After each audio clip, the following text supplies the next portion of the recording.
প্রতিটা বক্তব্য, প্রতিটা কথা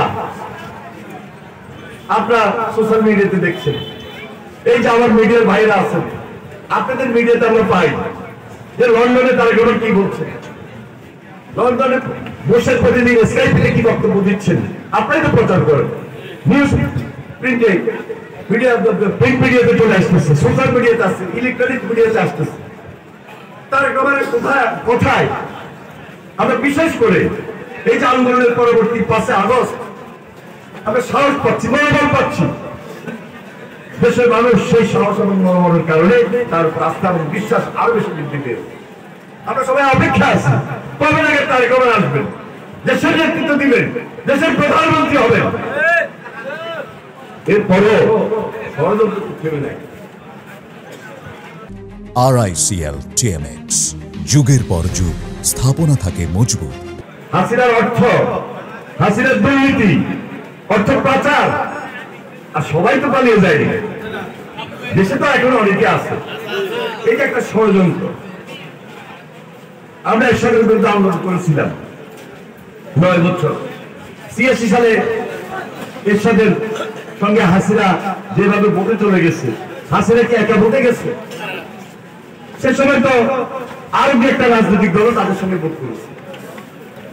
তাহলে সভ্যতা, হিসাব বিকাশ করে আমাদেরকে পরবর্তী চিন্তাগুলো করতে হবে। আমরা চাই, কারণ আমরা 31 দফায় বলেছি যে ফ্যাসিস্ট বিরোধী আন্দোলনে যারা আমরা সক্রিয় ছিলাম, কে কতটুকু সক্রিয় ছিল এটাও বিবেচনার দাবি রাখে। 28 অক্টোবর কার কি ভূমিকা ছিল এটা তো বিবেচনার দাবি রাখে।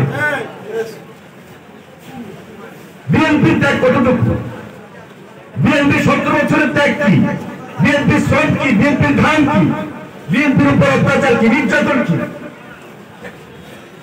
অন্যান্য রাজনৈতিক দলকে আমরা একত্রিত কিভাবে করেছি, তারেক রহমান কিভাবে একত্রিত করেছিলেন, এগুলো তো বিবেচনার দাবি রাখে।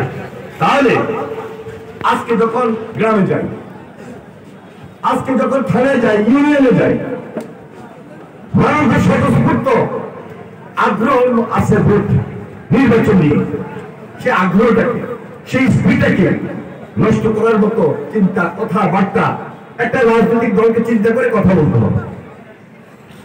17 বছর ত্যাগ স্বীকার করলাম, একসঙ্গে আন্দোলন করলাম, কম করি বেশি করি, সবাই মিলিত করেছে। আমরা তো বলেছি আমরা জাতীয় তোমাদের সরকার গঠন করবো সবাইকে নিয়ে, আমরা ওরা হাউস করবো, আপার হাউস করবো, সংস্কারের মধ্যে উল্লেখ আছে। এবং এই সরকার সর্বশেষ যে সংস্কারের কথা আমরা বলেছে সেখানে স্পষ্ট, এবং আমরা যে সংস্কারের কথাগুলো গত 4 বছর 5 বছর থেকে বলে আসছি সেগুলো প্রতিফলন হচ্ছে। এবং বাস্তব ভিত্তিক তারেক রহমান নতুন সুশাসন নিয়ে আসা, এক ব্যক্তির শাসন যেন না থাকে, একদলীয় শাসন যেন না থাকে, ফ্যাসিবাদী শাসন যেন না হয়, 2014 মতো যেন নির্বাচন না হয়, 2018 রাতের অন্ধকারে যেন ভোটটা হয়, 2024 যেন সবাইকে চিহ্নি করে ভোটটা না হয়। তাহলে একটা নিরপেক্ষ ভোট দরকার। তাহলে গণতন্ত্রের ভিত যদি শক্তিশালী করতে হয়, হাসিনার বিচার যদি আরো ত্বরান্বিত করতে হয়, সংস্কার চলমান প্রক্রিয়া, এই চলমান প্রক্রিয়াকে যদি চলমান রাখতে হয়, নির্বাচিত সরকারকে প্রয়োজন নয়। উইদাউট ইলেক্টেড গভর্নমেন্ট আপনি পারবেন যে দেশের একটা ডেভেলপমেন্ট ওয়ার্ক খুব দ্রুত করা, মানি সার্কুলেশন হওয়া, অর্থনৈতিক ভিত শক্তিশালী করা, আইন শৃঙ্খলার উন্নয়ন ঘটানো, দ্রব্যমূল্য কন্ট্রোল করা? ওই পারে নাই। তত্ত্বাবধায়ক সরকার যখন আসে তখন তত্ত্বাবধায়ক সরকার 3 মাস থাকে, রুটিন ওয়ার্ক করে নির্বাচনটা সুন্দরভাবে দিয়ে দেয়। এই তত্ত্বাবধায়ক সরকার ব্যবস্থাকেও তারা ধ্বংস করে দিয়েছে আসলে। এখন বিশেষ প্রয়োজনে একটা অন্তর্বর্তীকালীন সরকার হয়েছে, 1 বছর পার হয়েছে, কিন্তু বছরের পর বছর তো অন্তর্বর্তীকালীন সরকার থাকতে গেলেও তো বিপদ আছে, সমস্যা আছে। প্রকৃত রেজাল্টটা তো আমরা পাবো না। বাস্তব গ্রামের জিনিস, সমাজের জিনিস, সমাজ পরিচালনার জিনিস, স্বাভাবিক রাজনীতি, সমাজনীতি, রাজনীতির বাইরেও একটা মানবিক দিক আছে, একটা সামাজিক দিক আছে। স্বাধীনতার পর বয়স্ক যারা আছেন, আমরা নিজেরাও দেখেছি যে দুর্নীতি, দুঃশাসন, মসজিদবাদী অত্যাচার, নির্যাতন, রক্ষী বাহিনীর অত্যাচার, নির্যাতন, তখন তো হাসিনার শাসন ছিল না, তার পিতার শাসন ছিল, আওয়ামী লীগের শাসন ছিল। ৭৪-এর দুর্ভিক্ষ আমাদের অনেকেরই দেখার সুযোগ হয়েছে। তাহলে ওই দল গত ১৭ বছরের যে বর্বর যুগের অধ্যায় তৈরি করেছিল, তারা যখন বলে আমার অ্যাবসলিউট পাওয়ার দরকার,